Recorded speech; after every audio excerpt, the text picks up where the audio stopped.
Hey y'all, Bobby Lovell again here today. Time for another Sunday Funday video. I hope everybody has had a wonderful week. Some of you on Facebook are posting pictures of your kids packing up and you're putting them on the church bus or something and they're going for mission trips or they're going to summer camp or some other trip that they're taking. It just brought back memories of the summer when I was a youth pastor. In the summer of 1987, right after Gil and I had gotten married, First Baptist Church Baird called me back. My old home church called me back to be youth pastor. And I got thinking about a couple of the trips that we took while I was youth pastor there at Baird. Baird at the time had this old, I believe it was a 78, 79 blue and white Ford 15-passenger van. Now churches like Baird, that van is a necessity. You have to have it when you take a trip. But that thing sits more times than it goes anywhere. I mean, here it is. This thing's 8, 9 years old probably at the time. Probably didn't have 40,000 miles on it. It hadn't hardly been anywhere. And we loaded up and we headed to Six Flags on one Saturday. Now, probably, I know back then, oftentimes when we headed to Six Flags, it was the Christian concert weekend. So more than likely, we'd gone up there to see a Christian concert and enjoy some other activities and all the rides. And so it's late before we ever load up, and we're driving all the way back to Baird. And so, it's probably 11:30, midnight. We get in that old van, and I started up, and when I started up and turned the lights on, the bright lights are on. Now, this old van is old enough that it has still got the dimmer switch in the floorboard. Now, I know a lot of you are too young to understand that. It's not up here on the turn signal. It's in the floorboard. And I clicked that dimmer switch to dim those lights, and everything went dark.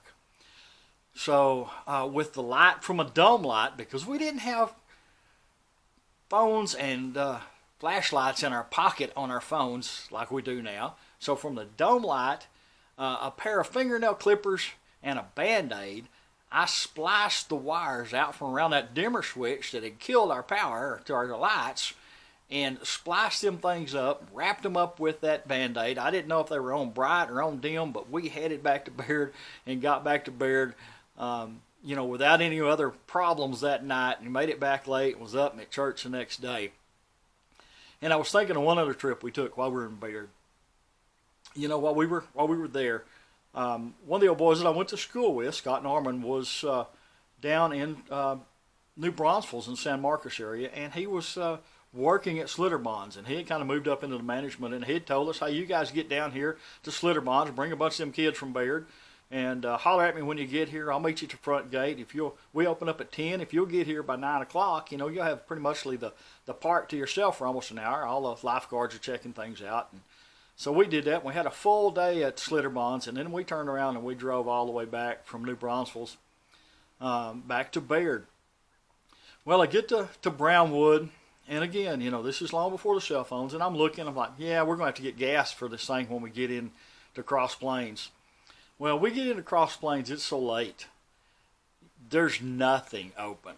Absolutely no place open to get gas. There's no pay at the pump like we have now. If it's not even a 24-hour convenience store, you can't just whip in there and throw your debit card in and get some gas anyway. There's no place to get any gas.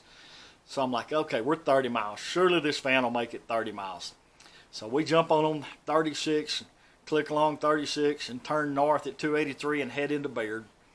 And we made it to the underpass. Now, it's an overpass now, but the underpass out there that at that time went under the railroad, we got underneath that, boom, it's dead right there. Completely out of fuel. I'm still loaded up with kids in the back. Gail's with me.